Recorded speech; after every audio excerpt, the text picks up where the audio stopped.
On an island in Indonesia, archaeologists found stone tools, simple, sharp-edged, deliberately made. Nothing unusual about that, except for one detail. That island has never been connected to the mainland. Not once. Not even during the ice ages. There's always been at least 12 miles of open ocean in the way, which means whoever left those tools got there somehow. No boat has ever been found nearby, no wood survives that long, no bamboo, no rope, but the tools are dated to roughly 800,000 years old, older than modern humans, which means something crossed 12 miles of open water before our species even existed.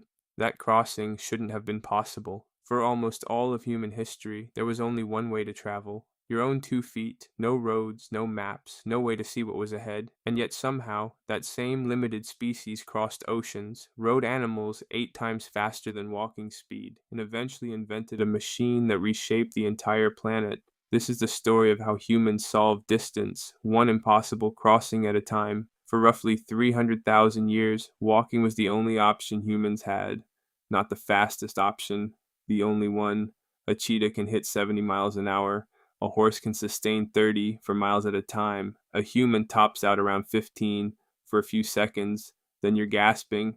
But speed was never really the point. You can walk 20 miles, sleep, and do it again the next day, and the day after that, for weeks if you have to. Almost no other animal on the planet can do that. Human feet have arches that work like springs. The Achilles tendon stores and releases energy with every step. There's even a ligament running up the neck that keeps your head steady, while the rest of your body moves underneath it, and humans have around 2 million sweat glands, cooling the body down, while other large animals overheat and stop. We weren't built to be fast. We were built to never stop moving. In 1978, a set of footprints was found in Litoli, Tanzania, pressed into volcanic ash, 3.6 million years old, 2 individuals, walking upright, side by side, the oldest confirmed evidence of walking on 2 legs ever found, and the prints look almost exactly like a modern human foot. For millions of years, walking was the entire transportation system, and somehow it was enough to take us further than any other species. Starting around 70,000 years ago, humans began leaving Africa, not in one migration, not as a single event, small groups, generation after generation, pushing further outward, into the Middle East, across Asia, into Europe, through Siberia, across a land bridge into North America, then south all the way through 2 entire continents, something like 15,000 miles, without knowing the destination even existed yet.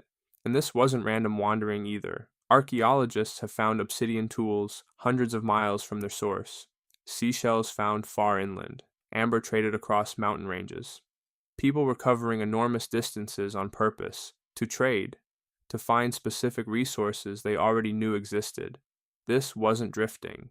This was networking, on foot. But walking has one obvious weakness. It works fine on land. Deserts, mountain passes, all of it. Then you hit a river and everything stops.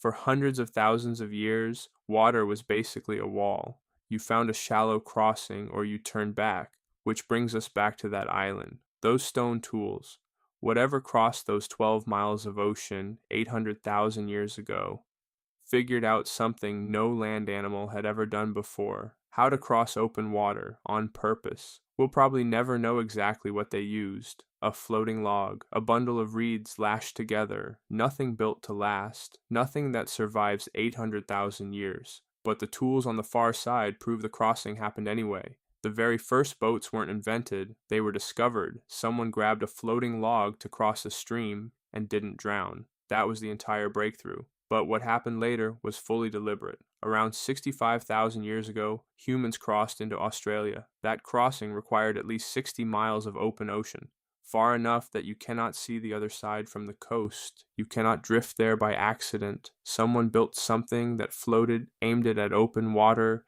and paddled toward a destination they had no proof existed.